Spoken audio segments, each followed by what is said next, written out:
Okay, Jumps! Good afternoon. Ay, good morning pala. So, dito kami sa Laia Adventure Park yan. Yan mo nga to. Yan. Para malaman nila talaga nandito tayo. So, may dito yung outing namin, company outing namin for this year. Since last year, wala kaming outing. So, dito ko sila dinala. And then later, magre-resort kami. So, syempre, marami activities dito. Kailangan natin ng pag-replenish na mapapasabak ako mamaya sa kung ano-ano dyan. Okay? So, ginagawa ko, every lakad ko or every akyat, ganyan, katulad nito, nababaan ako ng electrolytes. Okay? Kasi kailangan natin yan. So, ito ginawa ko, tinan mo, zoom mo to.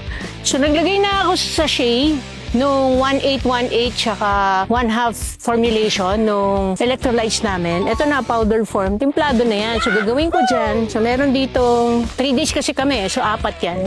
Ito, 1 liter of water. Okay, ulit. So, since the entire day tayo mag-activity nung 1 liter of water yung lalagyan ko. Ngayon, hindi kayo restricted sa 1 liter of water, ha? Pwede rin na 1 glass of water. Basta na-formulate nyo na to. So, again, hindi yung water ang i-consider natin dito. Yung dosage nyo per day. Ito, inumin ko na to for the entire day. Ngayon, pag naubos ko to, kunyari, after 2 hours, naubos ko to, tubig-tubig na lang na may konting salt. Ganun lang yon. Kung gusto nyo 2 liters of water nyo i-dilute yun, pwede rin.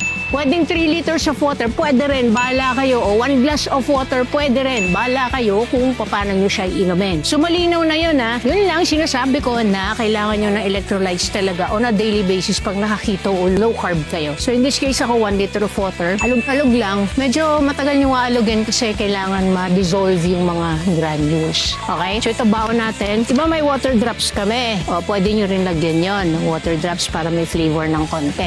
Ha! So, yan. Baon nyo na yan. Electrolytes, you need this every day. We will enjoy first. We'll be back for some more, or with some more videos for you.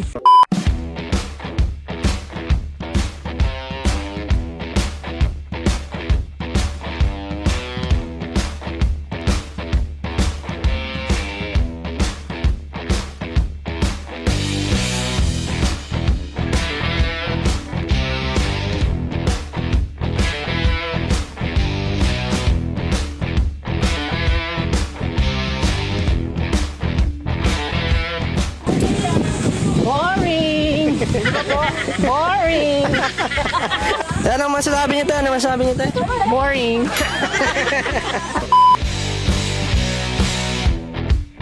Boring! Boring.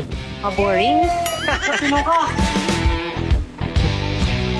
Kailang na... This is gonna be boring. Joke.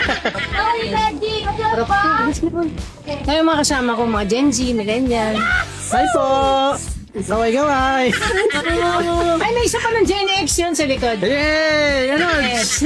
Yay!